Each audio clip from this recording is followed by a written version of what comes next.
Sarajevo 1984. Dokumentarni podcast Vala 202.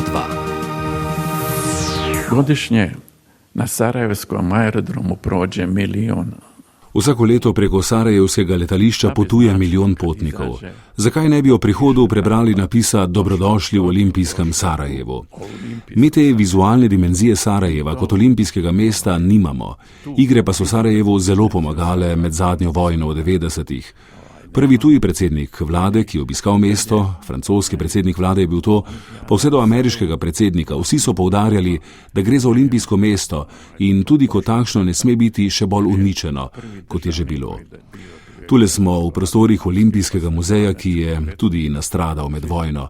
To je hram olimpizma in upam oziroma verjamem, da bodo generacije za nami znale ta olimpijski duh Sarajeva, ki je ime mesta ponesel po svetu, ponotranile. Veliki takmičenja i posebno olimpijskih igara koje tvoj grad itekako prezentiraju u svijetu. Prišli smo do zaključnega dejanja serije ob 40. obletnici olimpijskih iger v Sarajevu. Tudi tokrat bodo nastopali že znani sogovorniki. Za uvod smo slišali danes 90-letnega Ahmeda Karabegovića, generalnega sekretarja organizacijskega komiteja, o zapuščini iger, o olimpizmu danes in v prihodnje in o možnostih, da bi še kdaj zagorel olimpijski ogenj na teritoriju bivše države, recimo pri nas v Sloveniji. O vsem tem torej za konec serije oddaj Sarajevo 1984, tudi z akterji, ki jih še nismo omenili ali spoznali v prvih 3 epizodah. So bile tam razne televizije in če se prav spomnim, so hoteli imeti intervju z mano televizijci iz Beograda. Pa sem jaz samo rekel, jaz bom govoril slovensko. On je pa rekel, potem pa nisem rekel, pa nič. Nekaj podobnega bil televizijec iz Sarajeva, pa sem rekel, da bom govoril slovensko, namenjamo, čeprav znam srbo-hrvaško, zaradi tega, ker sem jaz Slovenec. Je rekel, v redu.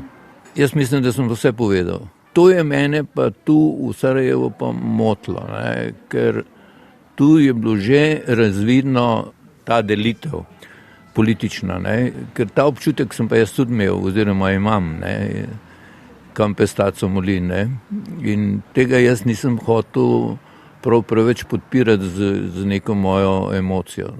Legendarni trener alpskih smučarjev, scenarist in režiser srebrne olimpijske kolajne Filip Gartner o prvih znakih prihajajoče tragedije v takratni Jugoslaviji, ki se je prav v Bosni in Hercegovini odvila najbolj krvavo.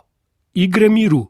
Tak je bil moto sarajevskega športnega dogodka, za katerega je dihala vsa država. Čeprav so v republikah in pokrajinah že tleli nacionalistični in odcepitveni vzgibi. Prižiganje in ugašanje olimpijskega ognja sta složno pospremili tudi Združene države Amerike in Sovjetska zveza, le 8 let kasneje pa se je na ta istem kraju Sloge začelo najdaljše obleganje mesta v sodobni vojaški zgodovini. Marjan Lah, dolgoletni urednik športnega programa na televiziji Slovenija, ki je nedavno poetično izjavil, da je v trenutku, ko je na stadionu Koševo ugasnil ogenj, simbolično ugasnila tudi nekdanja Jugoslavija, se spominja, da so se kmalu pojavile napetosti. Takoj po olimpijskih igrah so se začele kazati prve razpoke velike, in sicer, ko so prišli poračuni. Kam se bojo, katera podjetja bojo, koliko dobila dejansko povratnih sredstev za svoje vložke, katera so bolj potrebna, katera manj. To je bilo tam 85-86 kar neprijetno spremljati, Nekaterih stvari sploh nismo objavljali, se spomnim sam, da sem bil prav jezen, ker pustimo to, vnemar, ker se je na drugi strani že profilirala, rekel samo veliko srbska, tudi veliko slovenska, veliko hrvaška, miselnost. Da je postajalo kruto, smo pa videli potem z Miloševićem kaj in kako. Športniki teh napetosti v času iger februarja 1984 niso čutili, vsaj večina ne. Med njimi je tudi hitrostna drsavka, tako rekoč Sarajevčanka Bibija Biba Kerla. Pa mi se tada u stvari nismo uopšte razlikovali ko je Slovenac, ko je Bosanac, ko je... Takrat se pa res nismo obremenjevali s tem, kdo je Slovenec, kdo Bosanec, kdo Srb. Vsi smo bili Jugoslovani. Res nisem čutila kakršnihkoli razlik med Slovenijo in Bosno, ter med Slovenci, ki so prišli pomagati pri organizaciji, in domačimi ljudmi. Dobro se spominjam reporterskih ekip novinarjev, ki so delovali enotno. Tudi v Olimpijski vasi ni bilo delitev. No, že leta 1988 v Calgaryju pa se je čutilo nekaj razlik. Slovenija je imela svojo hišo, tako da sem začutila, da je drugače. Ampak ostali smo v prijateljskem vzdušju, v primerjavi s Sarajevom pa je bilo drugače. Mala razlika v odnosu na Sarajevo. Bibina zgodba je pravzaprav zgodba o zapuščini 14 zimskih olimpijskih iger. Če ne bi bilo tega mega športnega dogodka, potem nikoli ne bi postala hitrostna drsalka, ki je na krilih iger potem nastopila tudi čez 4 leta v Calgaryju. Čez 8 let pa je zaradi vojne profesionalno igrala nogomet v Nemčiji in s tem preživljala širšo družino, ki je ostala v Bosni. Torej od evforije, zadovoljstva do tragične usode. Ko govorimo o zapuščini, moramo seveda gledati večplastno, poudarja Senada Kreso, danes cenjena, spoštovana književna prevajalka, med igrami del RTV produkcijske ekipe pod vodstvom Bena Hvale.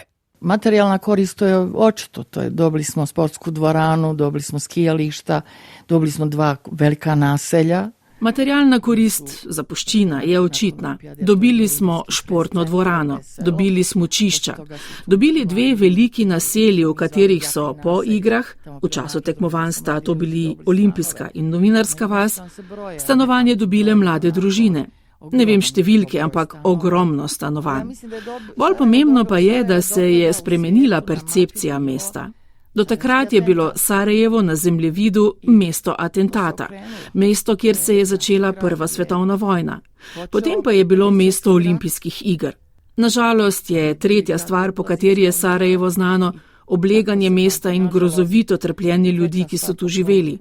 Ampak Sarajevo ni običajno mesto in ne more imeti običajne usode.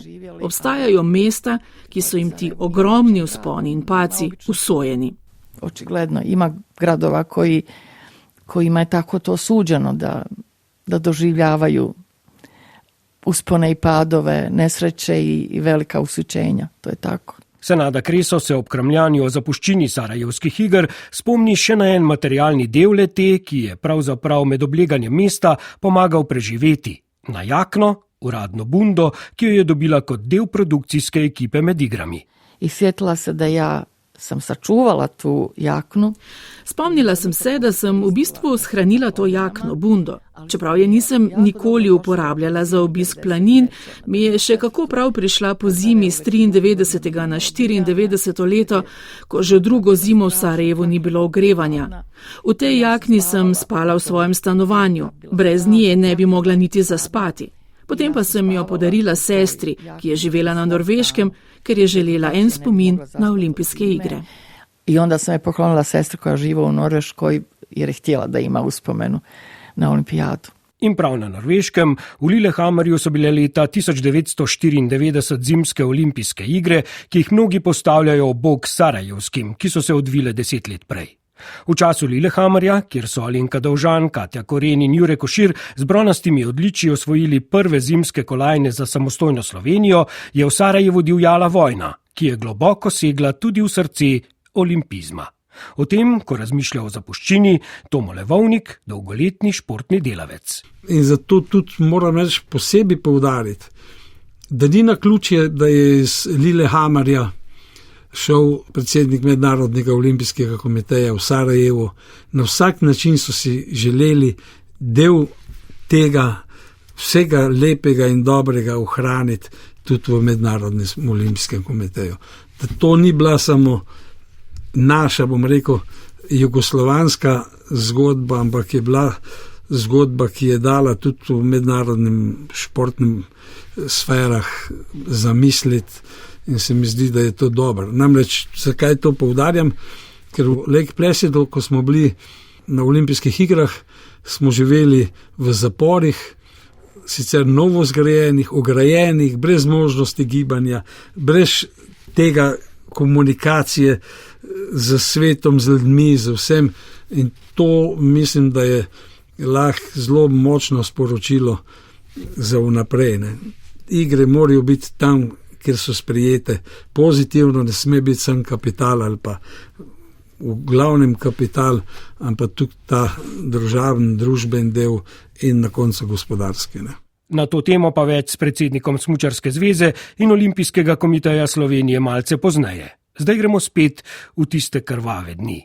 V 44 mesecih do 29.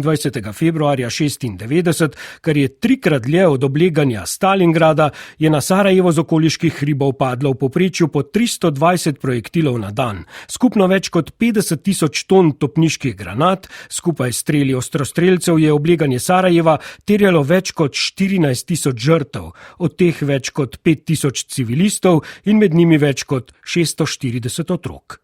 56.000 ljudi je bilo ranjenih. Takrat je bil Jure Franko, srebrni junak, ki so mu igre povsem spremenile življenje v tujini. In od tam je želel pomagati Sarajevčankam in Sarajevčanom, pa tudi Sarajevu samemu. Tega domačini niso nikoli pozabili. Ja, to je bilo, ni bila samo moja inicijativa, to je bila kar inicijativa enega velikega dela bivših tekmovalcev oziroma bivših olimpijcev, ki so doživeli te prekrasne, romantične in lepe trenutke z najvišjimi ideali praktično, ki jih imamo seveda v športu, pa bom rekel kar človeškimi ideali, ki so se zgodili takrat v Sarajevo, ki je šlo potem v svoje popolno nasprotje z vojno, vendar moram reči, da smo se kar hitro organizirali. Jaz sem bil takrat že v Ameriki, v organizacijo, ki je potem predvsem ozaveščala ljudi po svetu. Amerika je zelo daleč, Japonska je zelo daleč in tako naprej, ozaveščala o stanju, o stvareh, ki se dogajajo v Sarajevu, grozotah, ki se dogajajo v Bosni in Hercegovini, in nekako je naš glas potem dosegel tudi Mednarodni olimpijski komitet, tako da je potem Olimpijski komitet tudi nekje vsled tega zavzel še močnejšo pozicijo napram zaustavitvi vojne in nasilja v takratnem Sarajevu.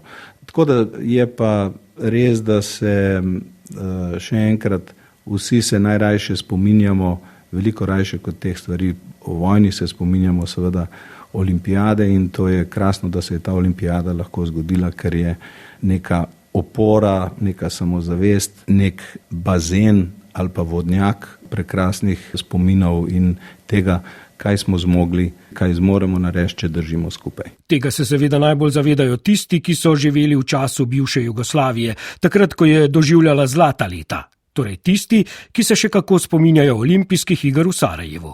Med njimi je tudi Jabučar Nasir, ki se kot predstavnik že 14. generacije na Baščaršiji ukvarja z ročno izdelavo bakrene posode.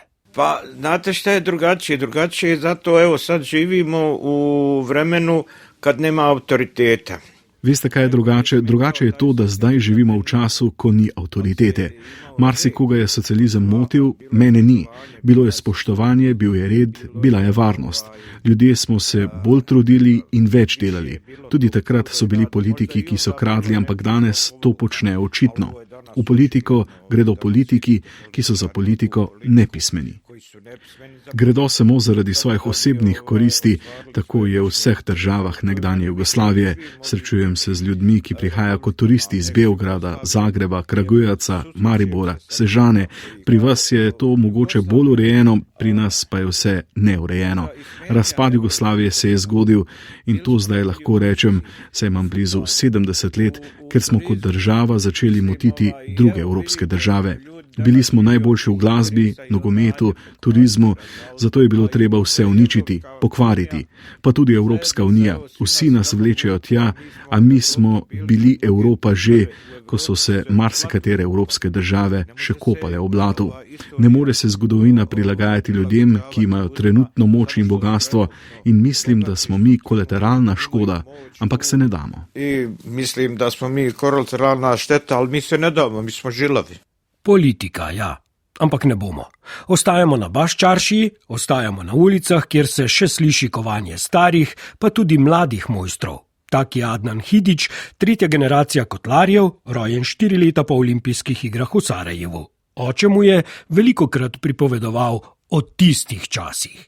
pa da je to neko zlatno doba, hajmo reći, da je to bilo nešto što je on sad ima 73 godine, da je nešto što je... Oče, ki je zdaj star 73 let, mi je vedno govoril, da je bila takrat, ko je bila olimpijada, zlata doba.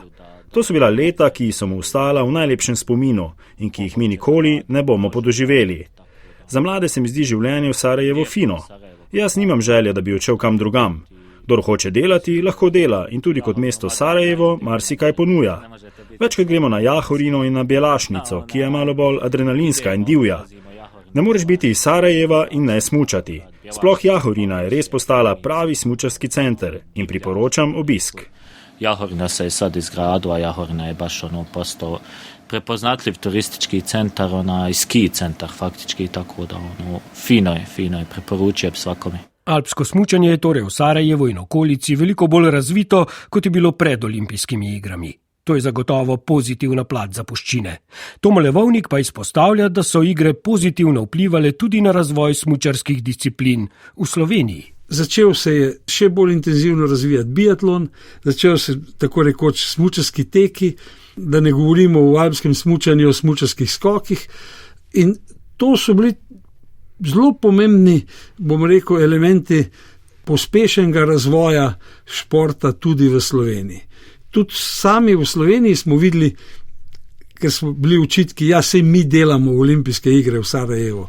Ja, ampak tudi olimpijske igre so delale za nas. Škoda oziroma žalostno, da je olimpijsko mesto 8 let po koncu iger postalo ujetnik. Tudi ujetnik olimpizma, olimpijske ideje, pa zadnjega poskusa obdržati Jugoslavijo v enem kosu. Tako ni čudno, da so bili cilji srbskega obleganja na začetku vojne prav nekoč veličastni športni objekti, ki so predstavljali to idejo. Med prvimi jo je skupil Olimpijski muzej.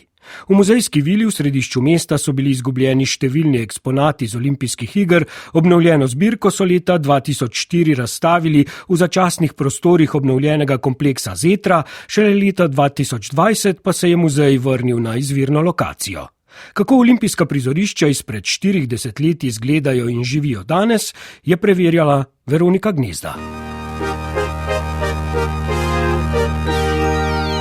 Sarajevo je jedan od rijetkih gradova domaćina koji ima olimpijski muzej posvećen olimpijskim igrama u Sarajevu. Sarajevo je eno redkih mest, ki je gostilo olimpijske igre in ima zdaj v mestu tudi muzej posvečen tem igram. Nam pove Eldin Hodžić, zgodovinar in kustos v Olimpijskem muzeju. Ideja da će se ovdje otvoriti olimpijski muzej se nekako rodila u isto vrijeme kad se rodila ideja da se organizuje olimpijske igre u Sarajevu. Ideja, da bo tukaj olimpijski muzej, se je rodila v času, ko se je rodila ideja, da se v Sarajevu organizira olimpijske igre. Muzej je bil odprt isti dan kot olimpijske igre, torej 8. februarja 1984. Po otvoritvi iger na stadionu Koševo je Juan Antonio Samaran prišel sem v to zgradbo in tukaj svečano odprl olimpijski muzej. Nakon toga je Juan Antonio Samaran došao u ovu zgradu i tu je svečano otvoren olimpijski muzej. Ta stavba je Vila Mandić, ki je bila zgrajena na začetku 20. stoletja kot del projekta 5 vil češkega arhitekta Karla Parika, ki so danes nacionalni spomenik. Med zadnjo vojno so stavbo uničile granate, na srečo pa so se eksponati ohranili, saj so jih preselili v klet športne dvorane Zetra, kjer je bil do leta 2020, torej do konca obnove Vile Mandić, tudi zasilni olimpijski muzej. Danes je to drugi najbolj obiskan muzej v Sarajevu, takoj za Narodnim. Veliko obiskovalcev je tudi iz Slovenije in Eldin Hodžić pravi, da je muzej meka za Slovence. Kad dođu ovdje kao da su olimpijske igre organizovane u Sloveniji, kao da je ovaj muzej u Ljubljani, a ne u Sarajevu. Vsak muzejski eksponat ima svojo zgodbo, a naš sogovornik vedno rad izpostavi 3. Prvi so smuči, na katerih je do srebra odsmučal Jure Franko, drugi bunda Juana Antonija Samarana, v kateri je otvoril olimpijske igre, zanimiva pa je tudi zgodba olimpijskih bakel. Kot pravi Eldin Hodžić, so ogenj iz Aten v Dubrovnik pripeljali z letalom v posebni svetilki. Od tam pa sta glavni bakli, eno hranijo v muzeju, šli vsaka v svojo smer. Olimpijska bakla koja je napravljena za Sarajevo je napravljena u Japanu, ona posjeća na japansku katanu, ona je rađena od strane Mitsubishija koji je gigant u autoindustriji. Olimpijska bakla, ki je bila narejena za Sarajevo, je izdelana na Japonskem. Spominja na japonski meč, na katano. Pri izdelavi je sodeloval gigant v avtoindustriji, podjetje Mitsubishi. Posebej pa je zanimiva pot olimpijske bakle skozi Jugoslavijo. Okoli tega je bilo veliko razprav. En del Jugoslavije je želel, da se bakle nosijo skozi vsako republiko posebej. Torej, da se naredi 6 bakel plus 2 za avtonomni pokrajini in naj te potujejo vsaka posebej. Na koncu pa se srečajo v Sarajevu. A ta ideja ni bila sprejeta. Druga ideja, ki je zmagala in se meni zdi imenitna, pa je, da so naredili 2 bakli in začrtali 2 poti po Jugoslaviji, eno po vzhodnem delu in drugo po zahodnem. In tako je ena bakla šla od Dubrovnika prek Podgorice, torej takratnega Titograda, Skopja, Novega Sada, Beograda do Sarajeva, druga pa je šla od Dubrovnika, Splita, Ljubljane in Zagreba in spet v Sarajevo. Ena je v mesto prišla čez Bjelašnico, druga čez Jahorino. Tako da su 2 bakle stigle u Sarajevo u isto vrijeme. Jedna preko Bjelašnice, jedna preko Jahorine i zapaljene su 2 bakle. Bjelašnica je vključena tudi v olimpijsko turo, ki jo organizirajo agenciji za ture in potovanja Insider. Ta ima sedež zraven latinskega mostu čez Miljacko, blizu kraja, kjer je leta 1914 Gavrilo Princip ustrelil avstrijskega prestolonaslednika Franca Ferdinanda in njegovo ženo Zofijo. Da ste opušili? Ja. Idemo. Naš vodnik Emir Osmič nas je pričakal, kot je povedal, z njihovim nacionalnim vozilom, starim Golfom. Recimo što je zanimljivo za Sarajevo, još dosta ćete primijetiti Volkswagen vozila. Zato što je u Sarajevu postojala fabrika Volkswagena do 1992.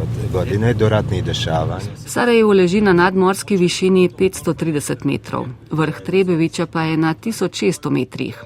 Sad nam je sve uspon, sad ćete vidjeti. I mi idemo na ti nekih 1100 metara nadmorske visine, mada je vrh Trebevića 1600. Zelo obiskanje poleti je priljubljena točka kolesarjev in planincev. Pred igrami je bila na Trebeviću le planinska koča, danes pa je ob poti polno počitniških hišic in hotel, arhitekturna posebnost Pino. I kako opet građani Sarajeva vole nazvat Trebević, to spluča grada. Sarajevčani Trebević radi imenujejo pljuča mesta. Tako na Trebeviću kot na Igmanu so kraji z veliko vsebnostjo ozona v zraku. Prav Igman je po nekaterih podatkih na spletu znan kot gora z največjo vsebnostjo ozona v Evropi. Planina sa najvećom količinom ozona u Evropi.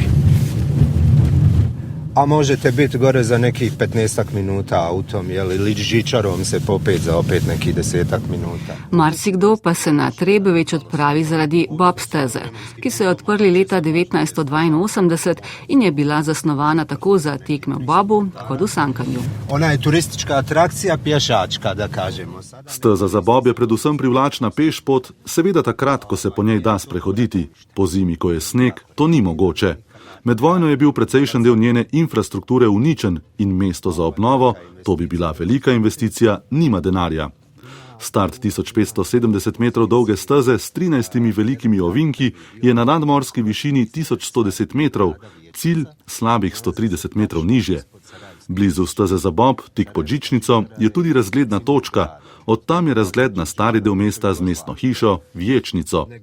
Sarajevska žičnica je simbol mesta, to je bila prva žičnica v Jugoslaviji, odprli so jo leta 1959. Med vojno je bila uničena, potem so jo obnovili, zdaj deluje od leta 2018 in gondole so v barvi olimpijskih krogov. U bojama gondole su u bojama olimpijskih krugova. Tu vam je, vidite, bob staza. A to je to? Jeste, to je bob staza. Samo 16. bob staza u čitavom svijetu. Vidite gdje su se te olimpijske igre održavale, tu su pravljene bob. Na svetu je le 16 stez za bob in te so prav v krajih, kjer so potekale zimske olimpijske igre. Če bi to našo obnovili, bi bilo zanjo zagotovo zanimanje in bi prineslo korist tako mestu kot širši regiji. Zdaj, tudi če bi kdo želel trenirati, nima kje. Ta naša pa je bila takrat, ko so jo zgradili, ena najboljših in tudi ena najzahtevnejših z vsemi temi ostrimi zavoji. Ove oštre i ovih punovih krivina. Danes je poligon za ustvarjalce grafitov in za občasne spuste gorskih kolesarjev, ter seveda zanimivost, ki si jo je prišla pogledat tudi skupina mladih računalničarjev iz Češke. Czech Republic, hey. O olimpijskih igrah niso vedeli tako rekoč nič. Da bi izvedeli več, so prišli na Trebević, sicer na vojno turo, ki pa se pokriva z olimpijsko, saj je bila tam med vojno prva bojna linija. Vodil jih je Jasmin Kolar, ki se olimpijskih iger dobro spomni. Stvarno jedno od najboljih vremena koje pamtim, znači tad sam bio 16 godina. Takrat sem imel 16 let in ker sem bil radioamater, sem tudi sam sodeloval pri organizaciji olimpijskih iger. Radioamaterji smo imeli zveze z vsemi hoteli, javnim prevozom, vse informacije, kdo je kje in kdo kam gre, so šle prek nas. Jaz sem bil pri odboru zimskih olimpijskih iger Tours in spomnim se 2 Slovencev, ki sta nam prišla pomagati. V Sloveniji ste takrat le imeli več izkušenj v turizmu. Bili smo v Skenderiji, ki je bila takrat Jugoslavija v malem, no to doživetje se ni nikoli več ponovilo. Niti ko je bilo konec vojne, ni bilo tako posebno kot takrat leta 1984. Pa nije se nikad ponovilo. Možda ni kraj rata nije tako bio nešto posebno kao što je bilo te 84. godine. Naš vodnik Emir Osmič pa je imel takrat 12 let.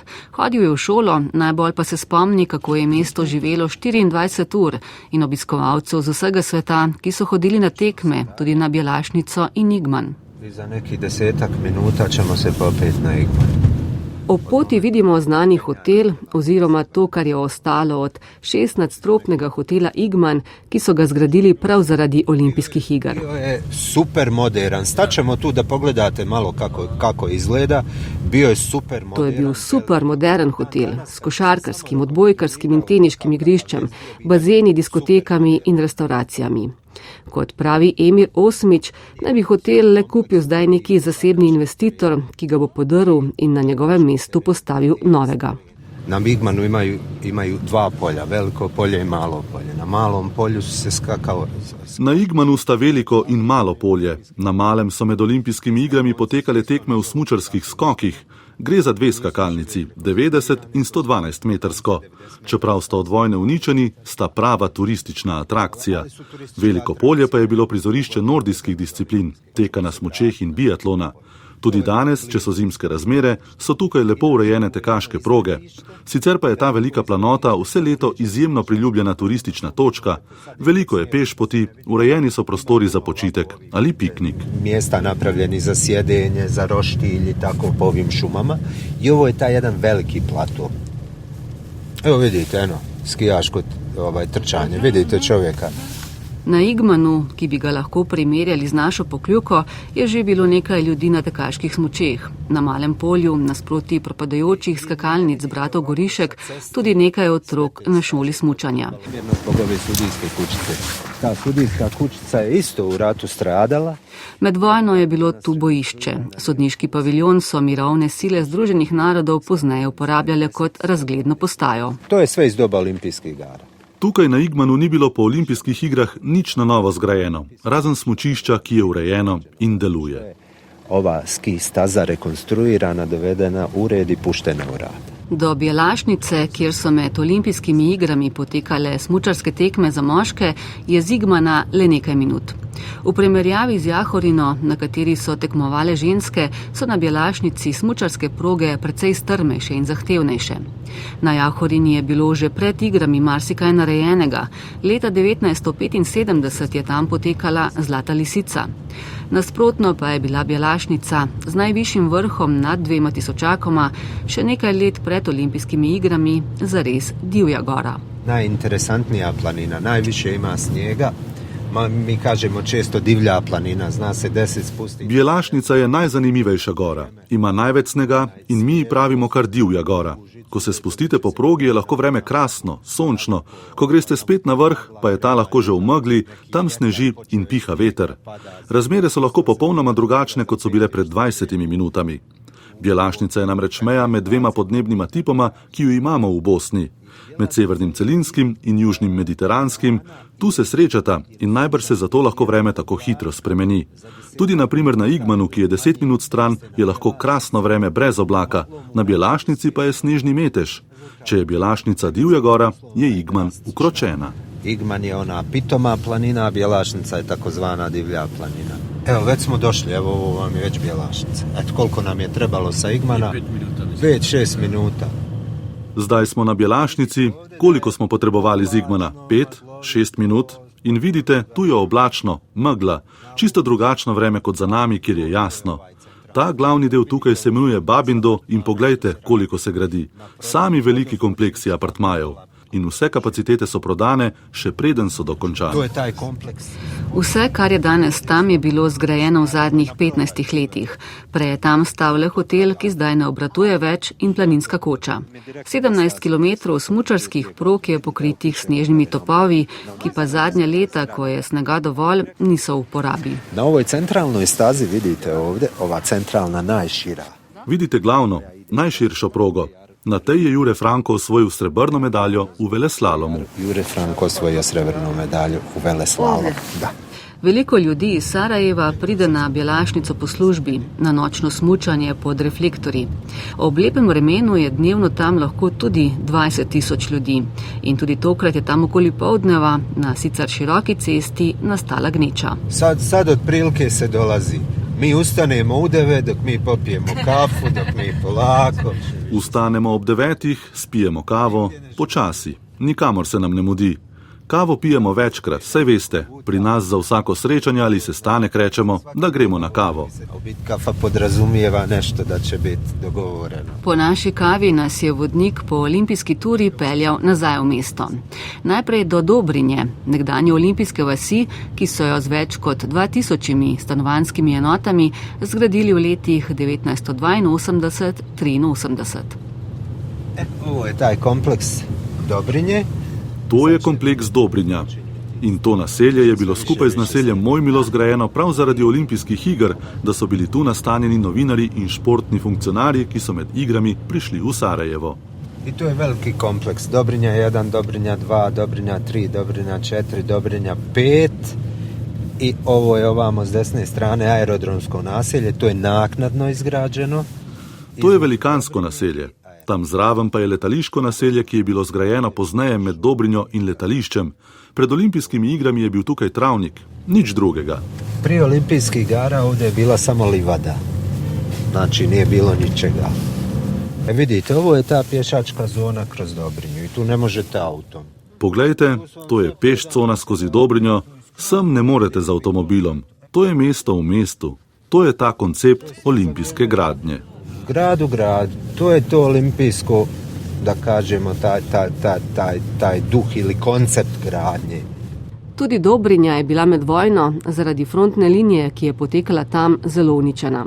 Podobno kot Grbavica z nogometnim stadionom Železničarja, ki so jo takrat okupirali Srbi. V Sarajevu sta namreč dva nogometna rivala, Železničar in Sarajevo. Stadion drugega je Koševo. Zgrajen je bil po drugi svetovni vojni, predvsem s prostovoljnim delom prebivalcev. Danes se imenuje stadion Asima Ferhatovića Haseja in je še ena točka na olimpijski turi. Kot zanimivost, navijači Železničarja se imenujejo manijaki, Sarajeva pa horde zla. Avast Twist Tower. I tu se održava, ne znam da li ste čuli, zato to je ono nešto sad in u svijetu, održava se ono... Peljamo se mimo najvišje stavbe v tem delu jugovzhodne Evrope, to je 172 metri Avast Twist Tower, v katerem prirejajo tekmovanja v teku po stopnicah.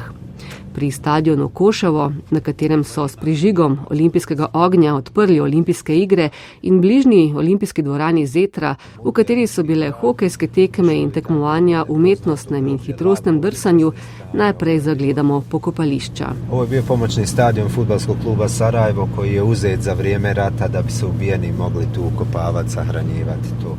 Nekdanja igrišča okoli stadiona so danes pokopališča. S lijeve strane imamo Zetra kompleks, desno otvaranje tih olimpijskih igara i zatvaranje. Na olimpijskom stadionu Koševo je zapaljen olimpijski plamen, Sanda Dubravčićka je zapalila. Zetra je u biti olimpijska dvorana Zetra. Zetra je olimpijska dvorana, ki je bila med vojno požgana in močno poškodovana. Obnovili so jo takoj po vojni in jo na odprtju preimenovali v olimpijsko dvorano Juana Antonija Samarana, po dolgoletnem predsedniku Mednarodnega olimpijskega komiteja, ki je odprl olimpijske igre v Sarajevu. Še danes je to športna dvorana, v njej pa so tudi kulturni in glasbeni dogodki. Pozimi jo zaledenijo in v njej drsamo. V okviru Zetre je tukaj tudi velik športno-rekreacijski kompleks, v katerem so igrišče za tenis, košarko in proga za karting. Kompleks, sportsko-rekreativni kompleks v centru grada. Medalje su dijeljene na Skenderi, v centru grada, poslije Zetre ćemo otići ispred Skenderi. Zetro, to je krajše za zeleno transverzalo, kar naj bi nekoč bila tista dolina, so zgradili za olimpijske igre. Kompleks Skenderija, zadnjo točko na olimpijski turi, pa dosti prej, leta 1969. In odprtje pospremili s premiero filma Bitka na Neretvi Veljka Bulajića. Med olimpijskimi igrami so bile tam hokejske tekme in glavno novinarsko središče, najbolj znan in obiskan pa je bil trg pred kompleksom, kjer so potekale podelitve medalj. A o tem danes tam ni niti sledi.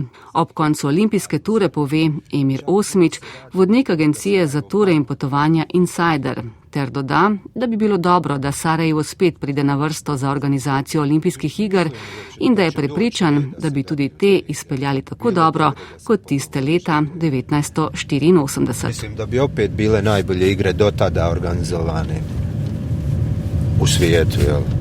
Kao što su i ove proglašene na samom zatvaranju, da su najbolje do tada organizovane olimpijske igre. Sarajevo, 1984. V ciljni ravnini zadnjega dela serije smo v Sloveniji, ki je bila konec 70-ih, govorimo o odločevalcih, politikih in športnih delavcih, šokirana ob kandidaturi mesta Sarajevo za organizatorja zimskih olimpijskih iger. Kako so se potem kamenčki zložili v nepozaben 12-dnevni olimpijski festival, smo podrobno raziskali v prvih 3 delih serije, v 3. smo osvetlili športno plat na čelu z Juretovo srebrno kolajno, v prvih 2 pa govorili tudi o proračunu iger pred 40 leti. Na koncu so organizatorji sporočili, da je največji športni dogodek, ki ga je kadarkoli gostila naša širša regija, stal malo več kot $140 milijonov. Za tiste čase ogromno, se strinja Enzo Smrekar, predsednik Smučarske zveze Slovenije. No, gre za izjemno dimenzijo, ki je že takrat predstavljala izjemen napor in vložek takratne države. Dejstvo pa je, da se vmes tudi standardi dvigujejo. Če danes gledamo pretekla 3 olimpijska prvenstva, so bili vložki od 40 milijard, 60 milijard, 28 milijard. To so nepredstavljiva sredstva, ki pa tudi v zahodnih demokracijah pogosto naletijo na odpor prebivalstva, ker preprosto težko upravičijo vložek glede na koristi, ki jih prinašajo. Tistih sarajevskih 140 milijonov je torej za današnje olimpijske standarde drobižek. Proračun zimskih olimpijskih iger v Sočiju 30 let kasneje je bil recimo nepredstavljivih $50 milijard.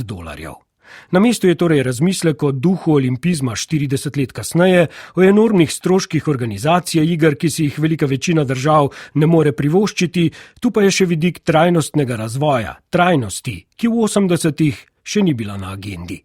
Predsednik Olimpijskega komiteja Slovenije, Združenja športnih zvez, Franjo Bobinac. Stvari se spreminjajo, zdi se mi pa zelo v redu, da je znotraj olimpizma ostala ta želja po seveda zastopanosti različnih držav, po neki nediskriminaciji, po vseh vrednotah, ki jih lahko nudi samo šport. Tako da ta duh olimpizma je tu, je prežet in z tega vidika se Mednarodni olimpijski komitej resnično trudi, da bi se to tudi nadaljevalo, kot rečeno, v tem zelo zakompliciranem svetu danes, pa ni enostavno. Trajnostni vidik pa je zelo, zelo pomemben, kar se tiče bodoče organizacije. In ko govorimo o trajnosti, tu ne mislimo seveda samo na okoljevarstveni vidik, ampak tudi na ta ekonomski in socialni, upravljalski vidik, kajti ni dovolj recimo za neke olimpijske igre samo postaviti prizorišča, investirati ogromne količine denarja za to, da nekaj zgradiš, ampak zelo je pomembno, kdo in na kakšen način bo te objekte upravljal kasneje, ali bodo živeli, ali se bo tam razvijal šport še naprej, ali bo pritegnil mlade in tako naprej in tako naprej. Moje osebno razmišljanje z tega vidika je tako, da je to zelo pomembno, da še posebej bivše organizatorje nekako pozovemo za organizacijo nekih olimpijskih ali pa velikih tekmovanj, preprosto zato, da ni treba vedno in povsod znova graditi neke nove stadione, nova prizorišča, investirati veliko denarja v to, ampak raje, in to je seveda bolj trajnostno, izkoristiti neka obstoječa prizorišča. Zato je, kot ste pravilno omenili, izredno težko dobiti tudi organizatorje danes. Vemo vemo tudi, temperaturne spremembe so na pohodu in tudi z tega vidika ni enostavno. Zato se tudi vedno več držav tako ali drugače ali pa mest povezuje med sabo, zato da lahko zadostijo zahtevam teh športnih tekmovanj, preprosto zato, da je dovolj dobrih destinacij, kjer se ti športi potem lahko odvijajo. Povezovanje torej. Po osamosvojitvi Slovenije je vzklila ideja o organizaciji tega tekmovanja tudi pri nas.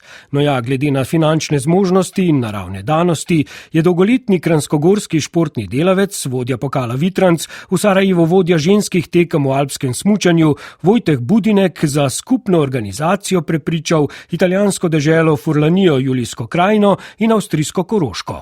Tako so krenili v kandidaturo za olimpijske igre leta 2006. In bili neuspešni. Ideja olimpijskih iger treh dežel se je spet obudila med svetovnim nordijskim prvenstvom, ki ga je leta 2023 gostila Planica. Ampak samo obudila, pravi legendarni Tone Vogrinec. Ideja prav gotovo ni slaba. Ta ideja tudi ne bi bila tako strahotno draga, kot so nekatere olimpijske igre bile v zadnjem času. Vajmo samo Soči.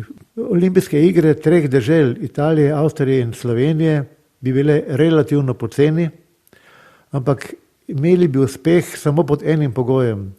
Če bi vse tri države dejansko bile za to, da ne bi dve državi imeli figo v žepu, kar se je dogajalo v preteklih kandidaturah.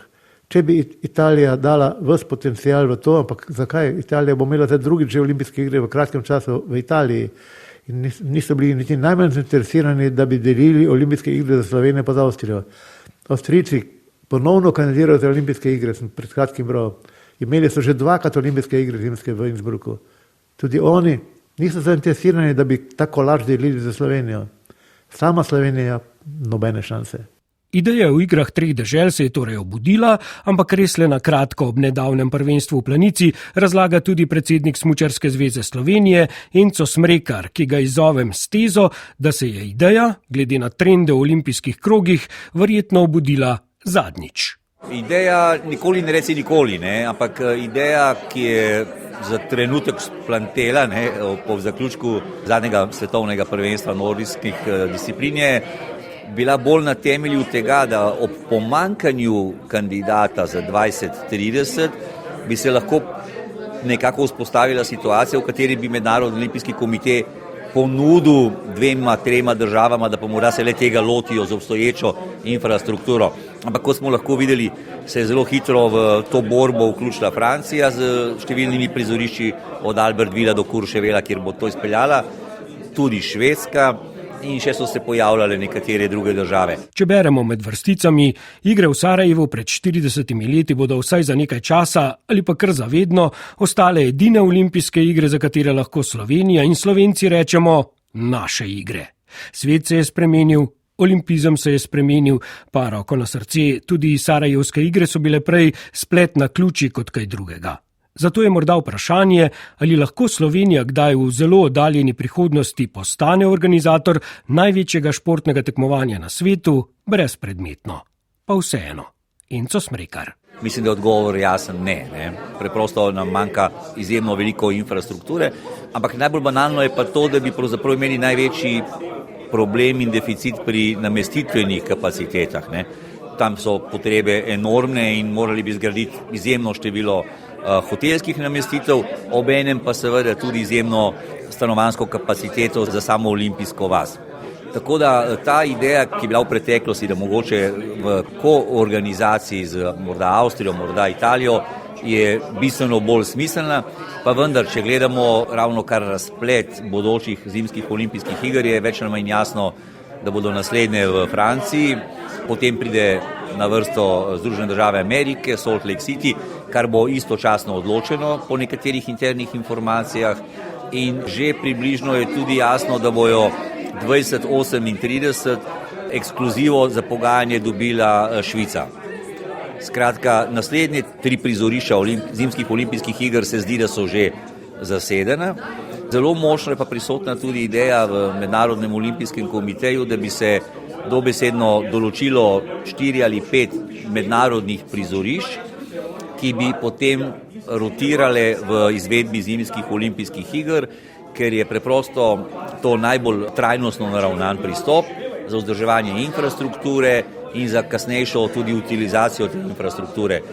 Mislim, da živimo v času, kjer se vsi zavedamo, da je vlagati tako silne milijarde v nekaj, kar potem več ali manj ostane neizkoriščeno in propada, ne? Kot konec koncev tudi nekateri objekti v Sarajevu že omenjenem, ne? Preprosto ni v duhu današnjega časa. Kar se tiče pa Slovenije, smo pa vedno pripravljeni in odprti in to velja tako za državo, kajti o tem se z ministrstvom pogovarjamo, pa tudi strani Olimpijskega komiteja Slovenije odprti za neko platformo sodelovanja v razmisleku, kaj in kako naprej. Predvsem se mi zdi, da z Avstrijci lahko v prihodnosti naredimo neko zanimivo zgodbo, morda tudi z Nemci. Neke pogovore imamo, ampak stvari so relativno že kar daleč zafiksirane. Razmišljamo pa tudi o organizaciji olimpijskih iger mlajših kategorij. Ta mladinski vidik se mi zdi še posebej z vidika razvoja zimskih športov in vseh ostalih športov na ravni mlajših kategorij je vse bolj pomemben tudi znotraj olimpijske družine in mu tudi Mednarodni olimpijski komitej daje veliko pozornost. In prav o organizaciji olimpijskih iger mladih razmišljajo tudi v Sarajevu, ki je leta 2019 v času 35-letnice zimskih iger gostilo Evropski zimski olimpijski festival mladih. O tem so govorili tudi na sprejemu v glavnem mestu Bosne in Hercegovine na dan obeleževanja 40. obletnice, pravi predsednik OKS Franjo Bobinac. In zdi se mi, da se nekako ustvarja vedno večja podpora vseh akterjev v tej zgodbi. Nenazadnje smo bili gostje tam, seveda iz vseh držav bivše naše skupne domovine, pa se mi zdi, da tudi širši vidik Evropskih olimpijskih komitejev in Mednarodnega olimpijskega komiteja je nekako naklonjen temu razmisleku, da bi ponovno Sarajevo lahko organiziralo mladinske olimpijske igre, kajti to sporočilo olimpijskih vrednot, prijateljstva, spoštovanja, sodelovanja, fair playa je ravno glede na to, kar se danes dogaja v tem čudnem svetu, še toliko bolj pomembno. Pa smo spet v Sarajevu in pri zapuščini 14 zimskih olimpijskih iger. Kot smo lahko spoznali v vseh epizodah serije Sarajevo 1984, s katero smo vas želeli peljati v tisti čas v eni drugi skupni državi, so bile igre polne čustev. Povezale so svet in našo nekdanjo domovino, res da le na kratko. Spremenile so življenja mnogih domačinov recimo, ki so se lahko vselili v nova stanovanja, ki so dobili moderne športne objekte, pa recimo življenja mnogih športnih junakov. Tudi ali predvsem Jureta Franka, ki je 14. februarja 1984 združil 22 milijonov prebivalcev nekdanje skupne države. Sigurno zaradi tega, ker pa ne zaradi tega, ker bi se jaz s tem spremenil, ker se seveda čez noč ne moreš spremeniti. Ta, medalja mi je potem s časoma postala bolj breme kot nek užitek, ker kot mladega človeka ne moreš pripraviti na vse to, kar ga čaka, na vso pozornost, ki jo boš deležen potem. Mi takrat nismo imeli medijskih predstavnikov in tako naprej, ki bi nas nekako zaščitili pred tem plazom zaželjenosti strani novinarjev in javnosti in tako. In je to bila pač neka nova situacija, s katero se je moral vsak po svoje spogledati, soočiti. No in pri meni ni bilo nič drugače, kot je bilo, pri nekem Bojanu, tako je on naredil prve uspehe, Borisu in tako naprej.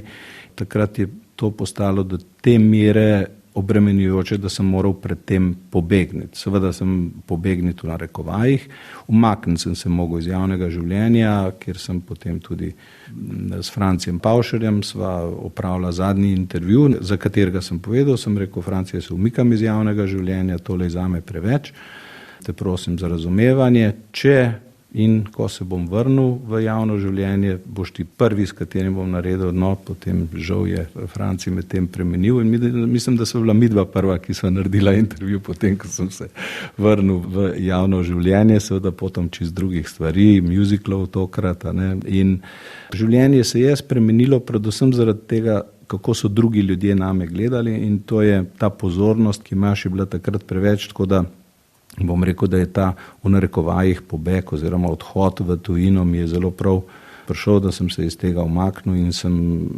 lahko tudi tle, se nisem imel neke perspektive, recimo tle v takratni Jugoslaviji, lahko bi dokončal visoko šolo za telesno kulturo, postal učitelj telovadbe ali pa mogoče trener, nekaj v tem smislu, medtem ko bi rekel, ne bi pa mogel izkoristiti te medalje do te mere, kot sem jo pa lahko recimo potem v Ameriki in na Japonskem. Julen je prvi, Franko drugi, 21-64, skupno 2-41-18, Jure Franko nasmejan, srebrna olimpijska medalja. Pokojni reporter Franci Pavšer nas je torej tik pred ciljem serije še enkrat popeljal v čas, ko je Sarajevo doživljalo zvezdne trenutke. Nažalost, razmišlja 90-letni Ahmed Karabegović, generalni sekretar organizacijskega komiteja iger, se kaj takšnega najverjetneje ne bo nikoli več ponovilo. To raspoloženje u gradu koje je bilo, to vjerovatno teško će se ikad ponoviti. Težko se bo še kdaj ponovilo takratno razpoloženje v mestu, dobro veste, kaj se je dogajalo po vojni. Tudi danes je politična situacija v državi napeta. Vsi, ki smo bili vključeni v organizacijo iger, čeprav nas je le še malo, smo predvsem žalostni, ker ni na vidiku ozračja, ki bi lahko vrnilo takratni imidž Sarajeva kot olimpijskega mesta.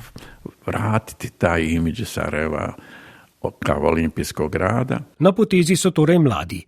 Zato je tule še razmišljanje mladega Sarajevčana Adija Operte. Ta činjenica da je Sarajevo bio olimpijski grad, taj duh je bez obzira i što je prošlo mnogo godina i što je bio rat u Bosni i Hercegovini i dalje vlada nekako nad gradom. Olimpijski duh je kljub vsemu, kar se je zgodilo v tem času, še vedno živ. Predvsem zato, ker se je takrat zgradilo ogromno stanovanj, športnih in ostalih objektov.